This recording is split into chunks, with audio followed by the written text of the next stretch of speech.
Welcome to this free video lesson by Talkly.co.uk, which is for IGCSE First Language English Paper 2, looking at Section A, Directed Writing. If you would like to download the resources for this video lesson, including this PowerPoint and taking a review quiz, then the link is in the description. You can find all of this and more resources for your IGCSE on my website, Talkly.co.uk. I've also got teaching resources on there as well if you are a teacher.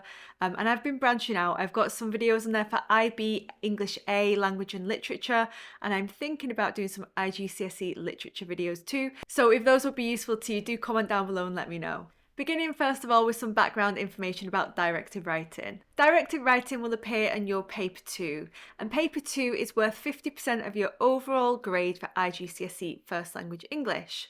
On your Paper 2 you will have two sections, Section A, which is directed writing, and Section B, which is composition, where you will have to write either a narrative or a description, your choice. Now, both of these questions are worth 40 marks, so you should spend an equal amount of time on both questions, 1 hour on Section A and 1 hour in Section B. So you can see here, this is the rough breakdown. For directed writing, you should spend 10 minutes reading and planning, 45 minutes writing, and about 5 minutes to proofread afterwards. Because you get two different marks for directed writing then, a reading mark and a writing mark, we're going to split this lesson up into exactly that. So we're going to begin with reading skills and then writing skills. Do stick around for the whole video lesson because I have got an A-star exemplar too. Firstly, let's get our brains into action. I'm going to show you guys a bunch of pictures and I want you to try to guess based on the pictures what will our topic be. So try to name what you see, what object or place or person, and can you guess the overall topic? Clue, the topic has got 2 words in it.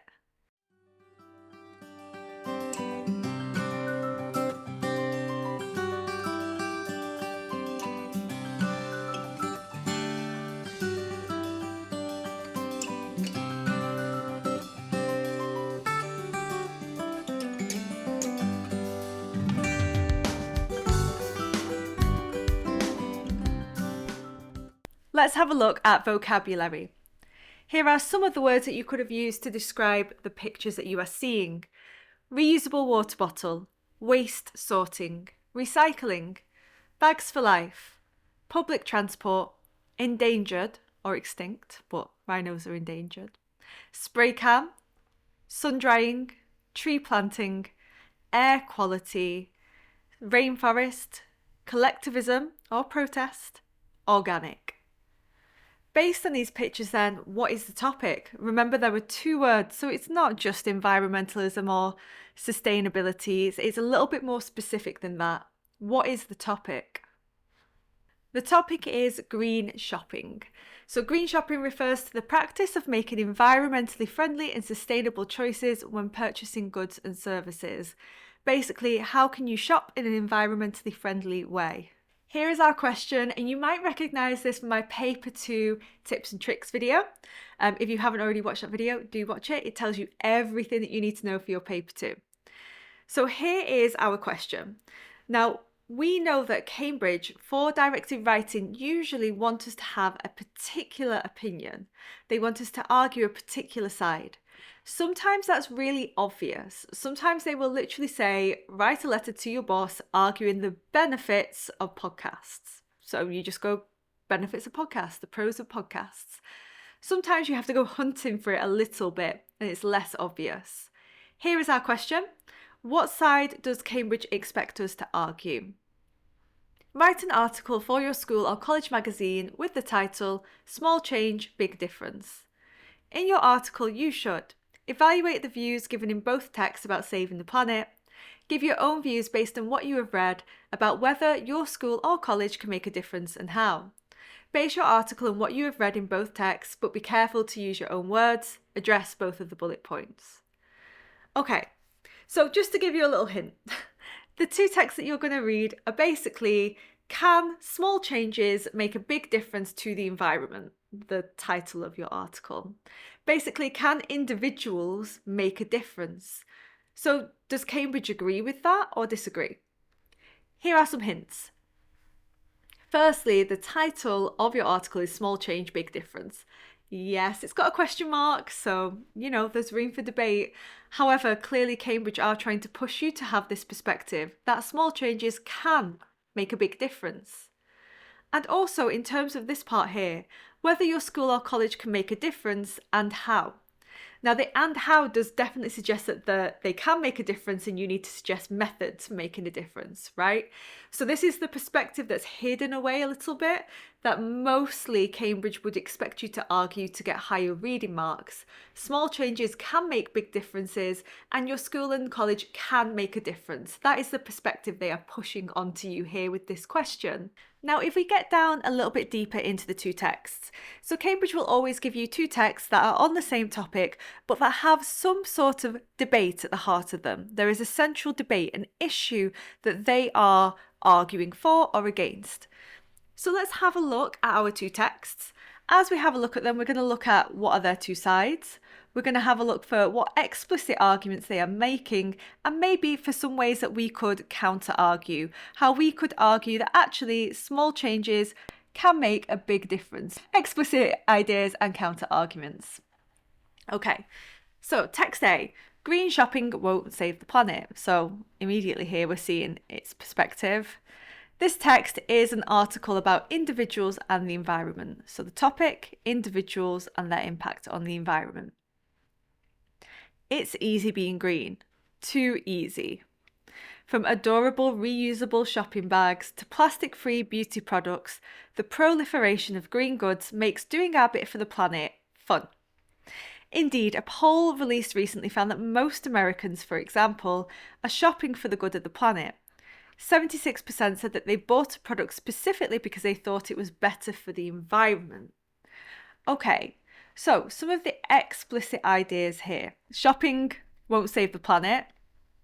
That's basically said in the title, save planet.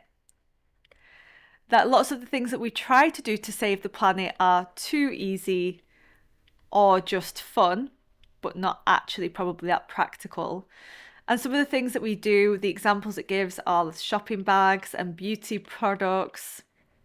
But it does imply that most people do want to make a difference because 76% of Americans want to buy something that is good for the environment. Okay, so these are explicit ideas. Now, we've got this argument here about whether or not individuals can actually do anything. I'm already seeing that although it's saying, oh, it's too easy being green and we're just doing frivolous, wasteful things for fun because we think it's going to help the environment, actually, doesn't this part here with the 76% of Americans show that most people really do want to make a difference?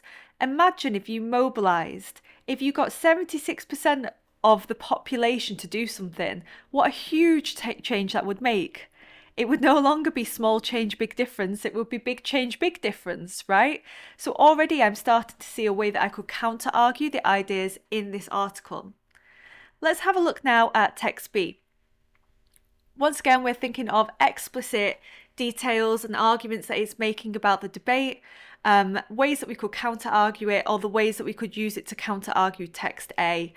How could a school make a big difference getting inspiration from this text? Giving up hope won't save the planet. The following text is an interview given by a well-known conservationist. We are destroying the world at a very rapid rate.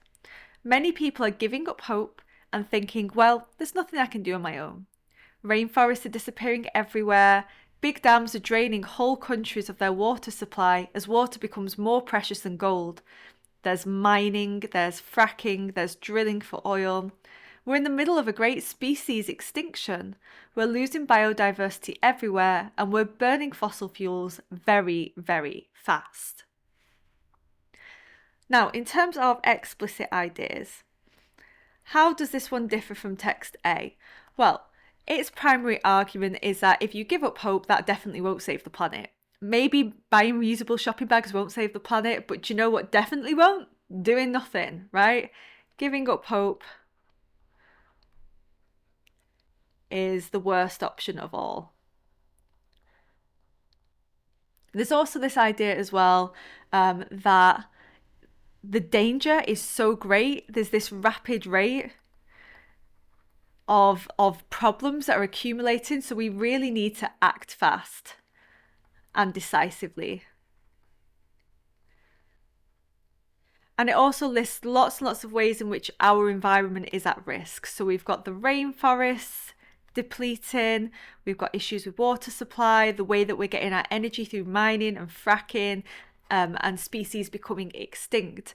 So these are some of the things that you could pick up on. Like, how could schools help this situation?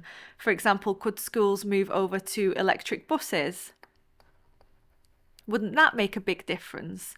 Could we try to invest in zoos and maybe have like biology classes or something like that, going out to local zoos and supporting those kinds of programs? And most of all, shouldn't we instill hope in our young people? Because the worst thing that can happen is that people don't try at all. So here you can see how I'm approaching these two texts. I'm going through and thinking, what are they arguing? How are they different? What side does Cambridge want me to argue? What are the arguments that they're making? And how can we start to unpick and challenge some of the ideas in these texts? Now I'm going to ask you to go through and read text A and text B in detail. And I want you to do the same as what we just did back here. So I want you to highlight any explicit details from both texts. What arguments are they making about green shopping? How are they differing in this central debate, this issue of individual action versus collective action? This is what's at the heart of these two texts, right? And if you can, start challenging the ideas, start probing. Where can you pull apart some of their arguments? Where can you see how the ideas that they're discussing, actually, you could really use those in a school to make a big difference? If you want to download these texts, I'll put a link to the past paper in the description. I'm not going to reproduce it just because it's not mine, it's Cambridge's material, but I'm happy enough to link elsewhere for you guys to download that. Okay, so now let's head over. I'm going to read it out loud. As I read it out loud, highlight explicit details. Where are we seeing this debate of individual versus the collective? And where can we use some of the ideas in this text to suggest how a school could make a difference to the environment? Text A. Green shopping won't save the planet.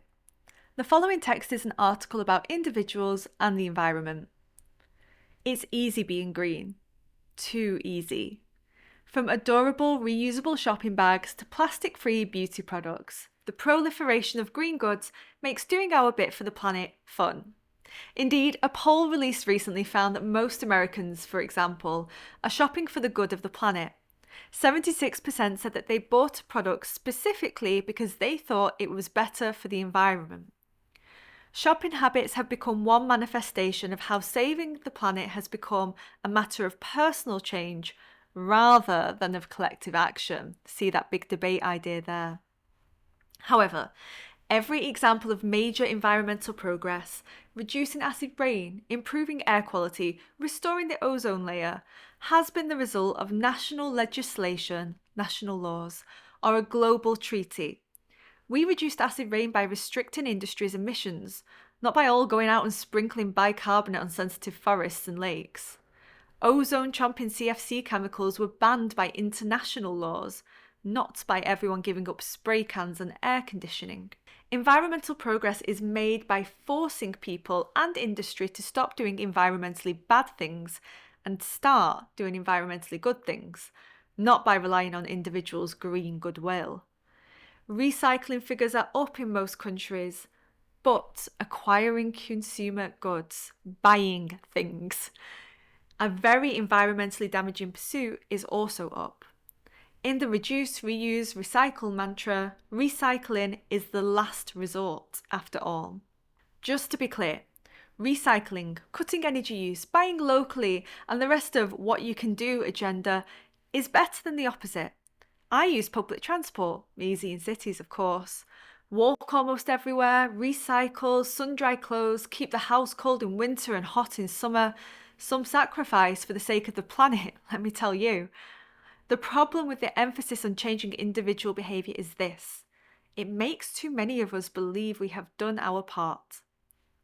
In her new book, Green Gone Wrong, journalist Heather Rogers calls the emphasis on individual green acts, especially shopping, rather than collective ones, lazy environmentalism.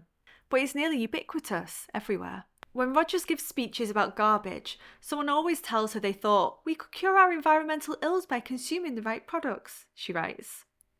The message that we cannot consume our way out of climate change, or shop our way out of crashing fisheries, or vanishing species, or depleted seas isn't as much fun as buy green. Compared with the scale of the disaster, changing individual behaviour is pathetically inadequate. So do we agree with this? Changing individual behaviour is pathetically inadequate. That seems very, very central too. Let's see how text B compares. So remember, in case you forgot, how is it responding to this debate of individual versus collective action? What explicit arguments is it making? And how could you apply all of this to schools? How can we use these ideas to show that schools can make a big difference? Text B, giving up hope won't save the planet. The following text is an interview given by a well-known conservationist. We are destroying the world at a very rapid rate. Many people are giving up hope and thinking, well, there's nothing I can do on my own. The rainforests are disappearing everywhere. Big dams are draining whole countries of their water supply as water becomes more precious than gold. There's mining, there's fracking, there's drilling for oil. We're in the middle of a great species extinction. We're losing biodiversity everywhere, and we're burning fossil fuels very, very fast. We are breeding billions of animals just to eat them. This means that whole habitats are being destroyed to grow grain. Fossil fuels are being used to take the grain to the animals to slaughter, and the meat to the table. In addition, the animals are producing masses of methane gas, and that's a very virulent greenhouse gas which speeds up climate change. We need to start thinking about how everybody can lead more sustainable lives. The wealthy need to start thinking about their environmental footprint. What do I buy? What do I eat? What do I wear? How was it made? Where did it come from? And thinking whether they need all the stuff they buy, the meat they eat, and the plastics they use. I'm thinking right now, it's been all over the internet about Taylor Swift's carbon footprint last year with all of her private jets. I support an environmental project for young people called Roots and Shoots. It started with 12 high school students in Tanzania and now has members from kindergarten to university in 100 countries. The project's main message is that every individual, every school or college, every community makes a difference every day. How different is this message to text A? Every group chooses itself 3 projects that are important to the area around them and that can make things better for people, for animals, and for the environment. Everything from planting trees to recycling, from reducing waste or changing what money is spent on within their organisation to growing organic food. Young people care about the planet and their future on it. We have a window of opportunity for making some changes, slowing down climate change, but it's going to require a lot of effort. If you haven't already, do make sure you've highlighted your explicit details, because in 5 seconds I am going to show you the mark scheme, and I'm sure you wouldn't want to spoil it for yourself, would you? Here are the explicit ideas from text A. So these are things, by the way, that you can highlight in the text, things that it argues. Obviously, right? You don't need to read in between the lines. Explicit ideas. People use shopping as a way to save the planet. Personal behaviour hasn't made a difference before. Only countries and big companies can make a difference. The examples given suggest that individual efforts are pointless. Compulsion rather than choice is necessary, forcing people to do it rather than giving them the option. Recycling won't work, and consumption is the real problem. So yes, we can keep recycling stuff, but if people keep buying more than they need, then actually that's the bigger problem. Individual change is not the answer. It's misguided to think that individuals can make a difference and people just need to accept some sacrifices. It's not fun. Remember, how can we apply these to a school? How can we counter-argue some of these points? Now on to text B, and once again, can we apply any of these to our school magazine article? Text B, explicit ideas. The damage done to the environment can seem overwhelming. Eating animals damages the environment. Individuals need to live more sustainably. Campaigns can be started in local schools successfully, like Roots and Shoots.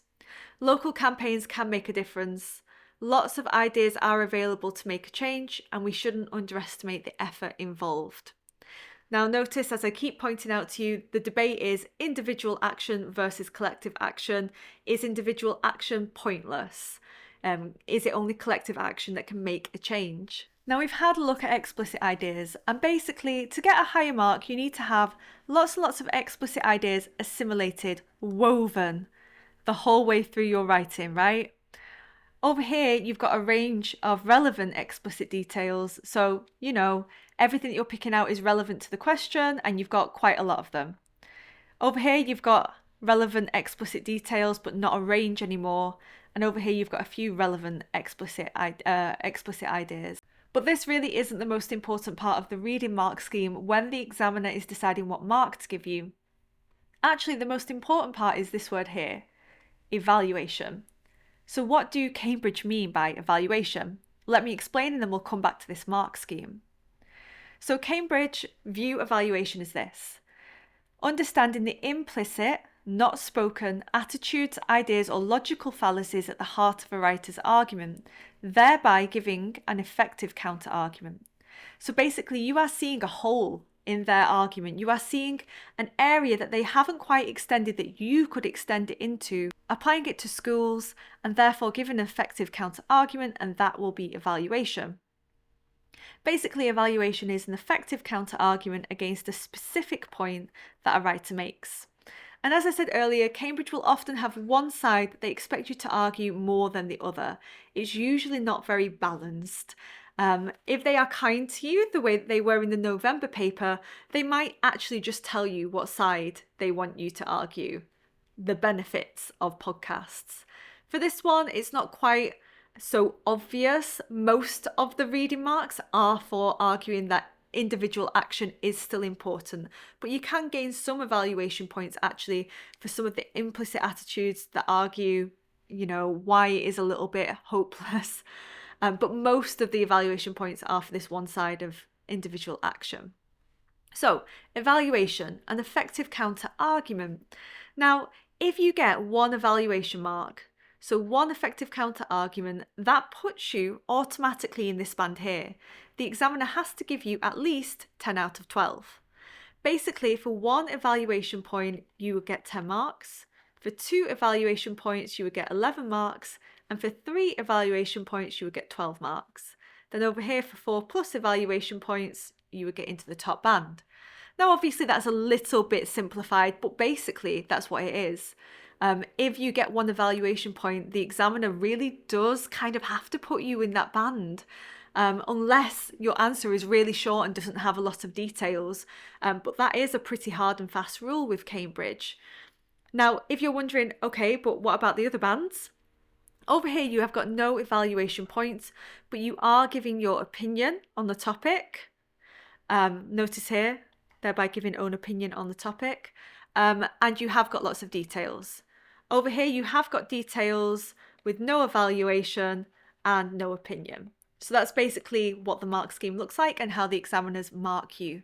And that's why it's so important to have some evaluation, because then you are guaranteeing yourself 10 out of 15 marks. What does that evaluation look like? Let me give you 3 examples. This is the explicit detail mentioned in text A. It says, text A explicitly argues that only countries and big companies can make a difference. So this is what it says explicitly. Now, how can you argue against the implicit attitudes in that idea? How can you evaluate? Now, if you said any of these 3 things, you would get a mark for evaluation. And if the rest of your writing had lots of details and some opinions in, therefore the examiner would have to give you 10 out of 15. So how can we counter-argue? Let's see. If you said that both individuals and collective actions are necessary, it's everybody's responsibility. It's not either or, it's not just individual or just collective. It can be both. It's not a zero-sum game. That's 1 mark for evaluation. Accumulated small differences can lead to a big difference, or the butterfly effect idea. This idea that, okay, I might be one individual making a change, but what about if I then encourage my mum and my dad to do it, and they encourage all of their workmates, and then their workmates encourage all of their family members and friends? You can see how that would very quickly ripple out. Finally, even governments and companies are ultimately consisted of people, right? What is the government? It's not a rock. It's a collection of people, a collection of individuals. Therefore, it's important to bring everyone on board, to get everyone to care about the environment, because you never know who will be influential in the future. What if you've got the future Prime Minister of England in your school class and you're saying that individual action doesn't matter, but you've just encouraged the future Prime Minister that the environment really matters? So that would challenge the ideas in text A. See here, we're challenging, we're probing, and we're debating with the ideas. That's why we've got 3 evaluation marks. What's that? 12 out of 15? Thank you very much, Cambridge. Now do return to our list of explicit details. Return to your text, text A and text B.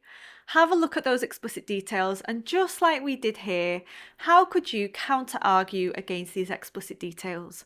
What arguments could we make in favour of individual action to save the planet? And based on these ideas, how could a school specifically make a difference to the planet with collective action? Come on, put your brain in gear. Do actually pause the video now and write down some of your ideas, and then you can compare yourself to the mark scheme and see if you got any evaluation. Pause the video now, and then we will go through the mark scheme.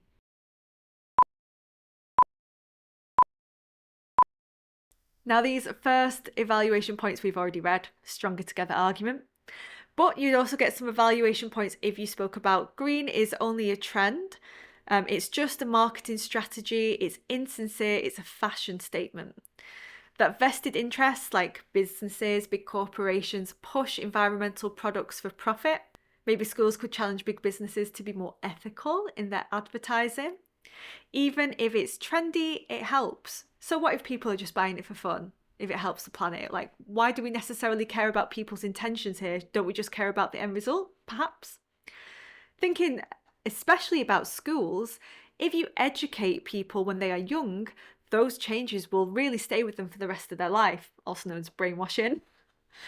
So educating future generations is important because they will lead the change. If you start people young, such behaviour will continue as adults because it will become a habit. And you don't have to be older to make a difference. A 5-year-old planting a tree could have just as much as an impact as a 50-year-old buying a bag for life. Some more evaluation points. How many have you got? We should stay positive because even if it makes us feel better to do something, it's better than doing nothing. Even if green shopping doesn't do much, it still can help to boost the effect of global treaties. Like, even if it's very, very minor, it's still better than nothing. It can still spread awareness. It can still push for global treaties to be made if enough people care about it. Why do governments do anything? To get elected. So if lots and lots of people care about the environment, they might start pushing environmental issues to get elected. Things will improve if we reuse and reduce, not just recycle. So recycling does work as long as we also reuse and reduce. And also working with the government works better than protesting. Don't know if I agree with that one, but hard work. It's hard work, but it's rewarding for you and the ecology, you know, your environment and animals and plants. And how about this one? It's not an option, it's a duty. This idea of, oh, it's hard. So what if it's hard? You don't have a choice. What are you going to do if our planet implodes? That wouldn't happen. If our planet can no longer sustain human life, what would you do?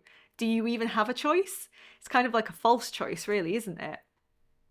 Don't let these things stop you because personal problems are petty and shouldn't be put aside. Oh no, you're feeling helpless and anxious about it. It's not about you. It's about a planet that's got billions of people on. Doing nothing doesn't help. Going green isn't just to boast to your friends, but to actually help the planet. So this idea of you're not just doing it to show off, you're actually trying to make a real difference. And you could also argue, this is like counter arguments more so for the other side, for text B, that there's no point in doing anything because people will do nothing if they think it's too great a challenge. So if you keep making it sound hopeless, well then people will think, okay, cool, there's nothing I can do. I'll just sit back and wait for the world to burn. The industry is so powerful, it will always do what it wants. Can we argue against breaking up monopolies and overly powerful companies? And people are usually selfish and won't change if it affects them. So if you got even 1 point on these 2 slides, congratulations, you've got 10 out of 15 marks. Nice job. Now this is what Cambridge said about the reading marks in their examiner report for summer 2021, which was when this exam paper was set. Candidates achieved high marks for reading where there was some probing, some poking, and evaluation of the ideas in the reading material. So we are always challenging the ideas. You're not just taking it as, oh, text A is right. You're trying to find reasons why perhaps they haven't thought the whole issue through. Less successful responses provided a straightforward listing and reproduction of the points in the texts. So people who didn't do very well just summarised. They just listed out the ideas, they reproduced it, they didn't add on any opinion, they didn't evaluate, they didn't challenge. More effective responses here focus carefully on the arguments in the text, with the highest marks being awarded to those which handle the central dilemma of whether individual action can help to save the planet with confidence and perceptive evaluation. So to score really highly, you need to focus on both of those texts, on the specific arguments that they're making, not just talking about the issue of the environment or green shopping or schools more generally, but really directly challenging those two texts. Now moving on to writing skills for directed writing. And the sun is setting, so my lighting is rapidly changing. Apologies if I was really, really white in that last little bit. As the sun goes down, my light becomes brighter, I look like a ghost. Never mind. Okay, so you also get 25 marks for writing. So 15 marks for reading, 25 marks for writing. So we really want to be focusing on writing. Not really a big surprise, seeing as paper 2 is your writing paper. Basically, your writing marks are essentially the same as for narrative and descriptive, except that you also get a mark for structure, so for your paragraphing and organising of ideas. So do make sure that you are paragraphing. Every time you've got a new topic, create a new paragraph. But it's also in terms of not just copying out the arguments in the same chronological order that they appear in text A and text B. You're trying to find like areas where they're both talking about the same thing and including them together in the same paragraph. Perhaps you might have a paragraph all about the environment. Well, obviously, all about the environment and meat consumption. You might have a paragraph all about the consumerism and shopping and purchases, and a paragraph about what specifically schools can do to improve. So really think about what arguments you're grouping together and why, and not doing things chronologically. You're also getting marked for your register. What tone of voice are you writing in? Do you actually sound like you're a magazine? Do you actually sound like you're a student writing for a student magazine? So is that effective? Have you used precise vocabulary, and is your spelling, punctuation and grammar almost always accurate? Over here you will be mostly accurate. Over here you would be generally accurate, frequent small errors, but I always know what you mean. And over here lots and lots of serious errors where sometimes I don't understand what you mean. Most students will score in this band or this band on the exam, in my experience from marking this paper. For both paper 1 and paper 2, whenever you get one of these types of questions, I'm thinking about question 3, the extended response on paper 1, and this one, section A, directed writing, you should always unpick the VORP. The VORP means voice, audience, register, purpose and format. And this is a method of helping you to figure out what writing style will work best for the task you've been given so that you can really maximise your writing marks. When I talk about voice, then I mean who are you writing as? Audience, who are you writing to? Register, how formal or informal should your language be? Purpose is why are you writing? And we know that the purpose for this question will always be to discuss, persuade or argue. And format, what type of text have you been asked to write? We know for this question it will always be a letter, a magazine or a speech. Now what is the VORP for our question? So V, voice. We are a student, we'd assume, because it says write an article for your school or college magazine. The audience, well obviously it's going to be to other students, but don't forget who else would read a school magazine. Also teachers, also parents. The purpose, to inform them about this topic and to persuade them that they can make a difference. The register, well the register here is going to be semi-formal, lively, chatty, but a serious topic. You know, we're talking about the environment, so we're not going to crack too many jokes, it might be inappropriate. And also based on the fact that parents and teachers will be our secondary audience, we don't want to be too informal.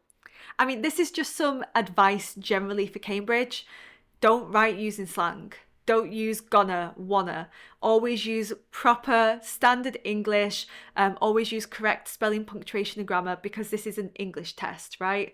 And also don't use emojis. I can't believe I need to say that, but especially for letters, people always seem to put smiley faces. Don't do that. And finally, the format. We're being asked to write a school magazine article. So we know that magazines are usually more semi-formal, more bouncy, and more excitable in their tone. General advice for magazine article writing.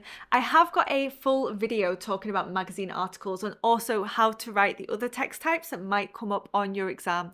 I'll try to remember to link it, but if I don't remember, just go into my channel and search in there, writing the 6 text types. Magazine articles, they tend to be more semi-formal. Imagine a 40-year-old cheesy maths teacher. You know the type. I know the type. Now, it depends on what your topic is. If your topic is slightly more light-hearted, you can be funny and witty. You can use alliteration and puns and this chatty tone with your reader. But our topic today is a bit more emotional and serious because it's about the environment. So therefore, your language could be a bit more emotive and dramatic. If you are in the UK and it helps you to think about it like this, the tone of a magazine article is more similar to a British tabloid newspaper, like The Sun or The Mirror. My general advice here for writing: do make sure that you are using paragraphs correctly and that you're grouping by theme or argument and that you're not just copying the structure of the 2 texts. Don't ever copy words or phrases from the text, always use your own words. That's just a good bit of advice for Cambridge. So for your summary, for language analysis, for extended response, and for this question, do make sure that you're using your own words. The tone for this question is usually semi-formal and lively. It might be dramatic lively or it might be humorous lively, but they do usually want you to have a little bit of oomph to your writing. Don't make up any facts or statistics. It won't get you any evaluation points making up a random statistic like 50% of students wish that they could be more environmentally friendly. I think sometimes teachers teach their students to do this. I don't like it. It doesn't add anything. You get no evaluation marks. Don't do it. And do avoid just summarising and agreeing with what you've read. We should be probing and challenging the ideas in our text to get a high reading mark. This is what Cambridge said on their examiner report about what got a high writing mark.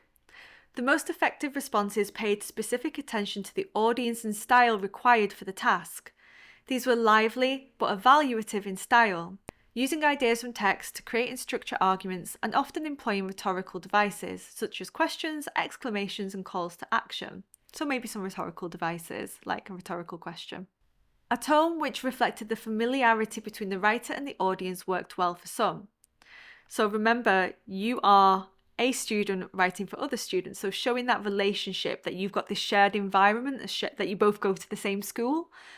So for example, Cambridge say, is there really nothing we young people can do to save our own futures? Are we reliant on wealthy adults and greedy corporations to save our planet? Other choices were made in favour of a more informative style, with some exhortation at the end to rally support and take action. Let us not leave it to everyone else. Organise, educate and push for change before it's too late. So these are examples that Cambridge pointed out that they really quite liked. Now we're going to read the exemplar that I wrote for this particular question. As we read it, do have a think, what marks do you think it got for reading and writing and why? And why is this a good example? If you would like to download this example, then the link is just below in the description to my website. You can get it there for free. Small change, big difference.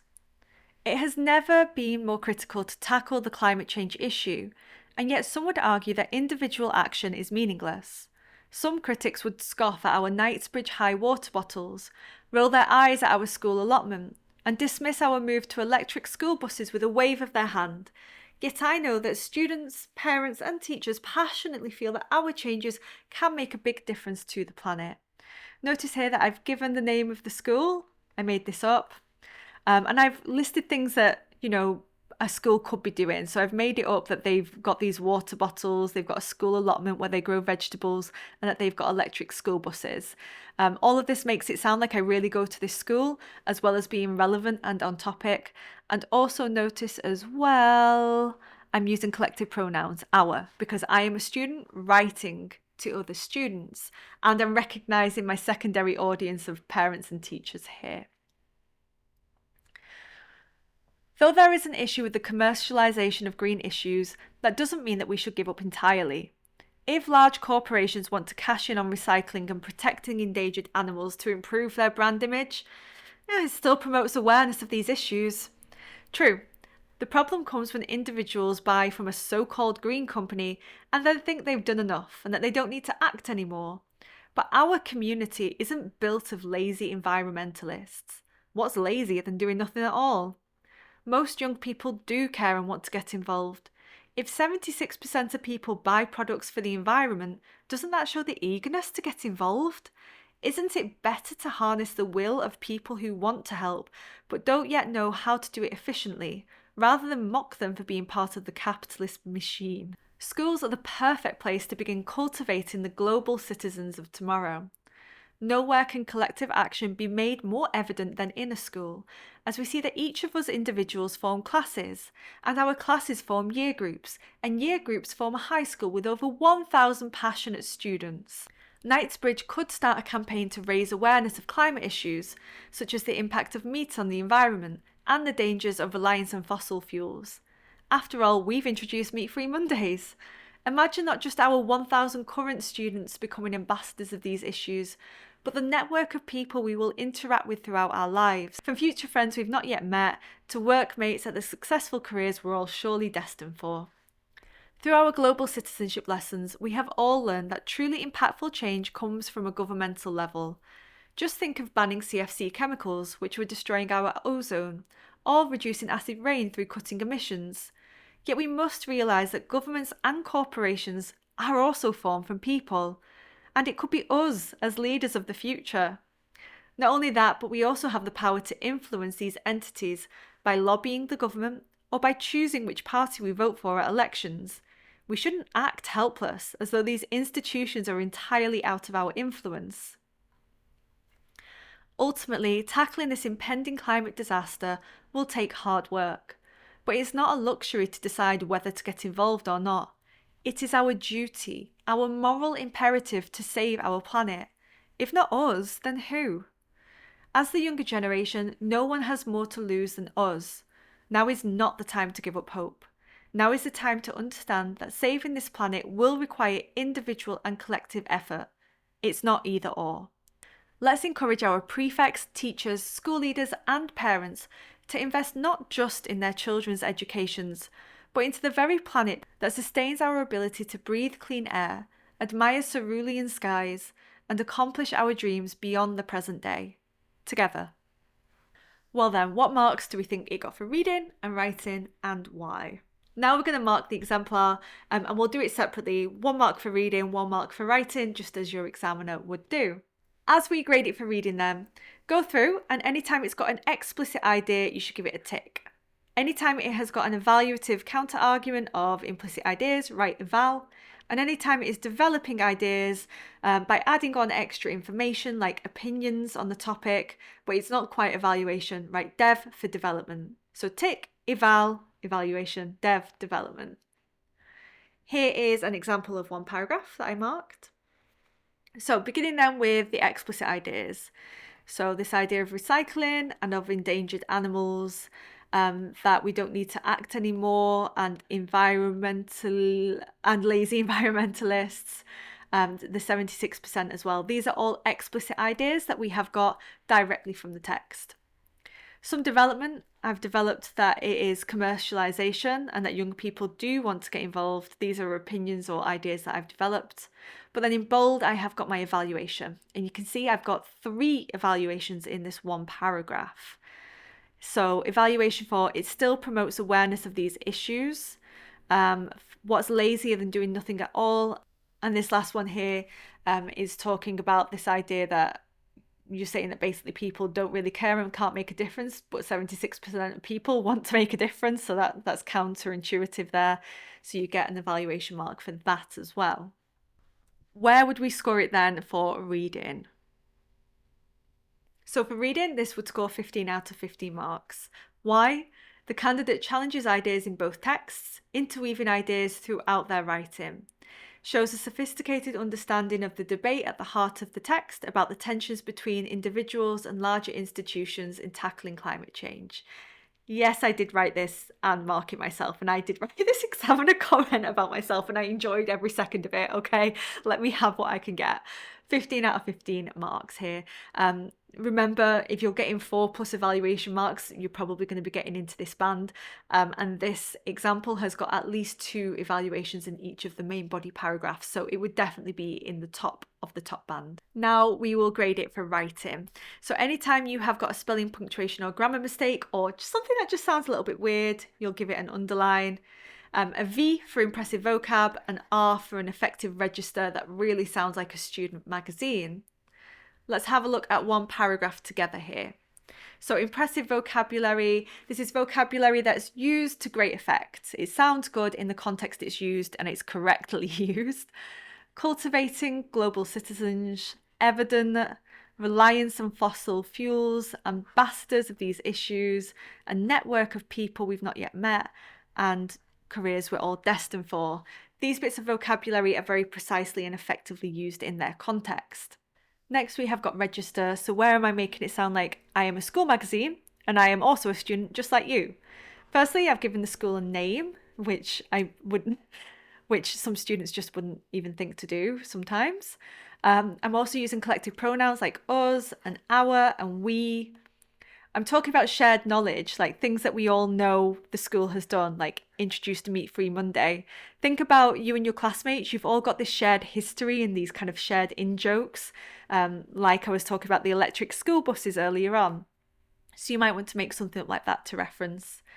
We've also got contractions like we've. So rather than saying we have, we're saying we've. That sounds a little bit more informal, but not too informal. And we've got exclamation marks too here, making it sound more lively and bouncy and appropriate for a school magazine. So thinking about writing, what mark would you give it and why? Well done me, I've awarded myself full marks again. God, it's a good day to be me. So 25 out of 25 marks, because the candidate writes with consistent accuracy. If you found any grammar mistakes, let me know. And ambition in both vocabulary choices and sentence structures. It's got a sophisticated style with flair, capable of expressing abstract ideas. Paragraphs are structured by argument and build to a conclusion. Register is effective for a school magazine article. So this would be a full mark answer and obviously an A-star answer. Probably is more than you need to do to get full marks, but just so you can see what the top one would look like. Finally now, onto our revision card. What are your key takeaways? Make sure that you group your paragraphs by arguments. Don't just copy the chronological order of the text. Think about what themes your paragraphs will address. Remember that you will have to write a speech, letter or article, and it will be to discuss, to argue or to persuade as your purpose. Always be critical and probing of ideas. Don't just summarise and agree. Do challenge the ideas in the text. That is how you'll get a high reading mark.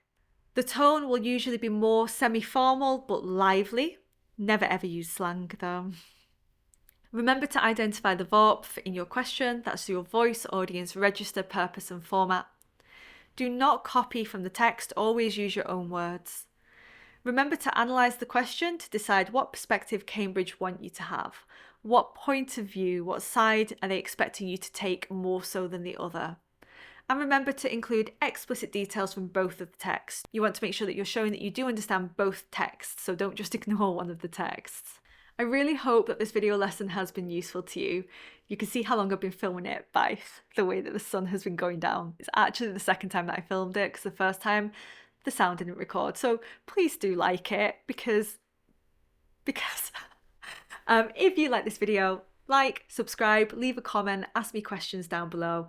Don't forget to go over onto my website, talkly.co.uk, for more videos, lessons and resources like this. Hopefully I'll see you there. Bye.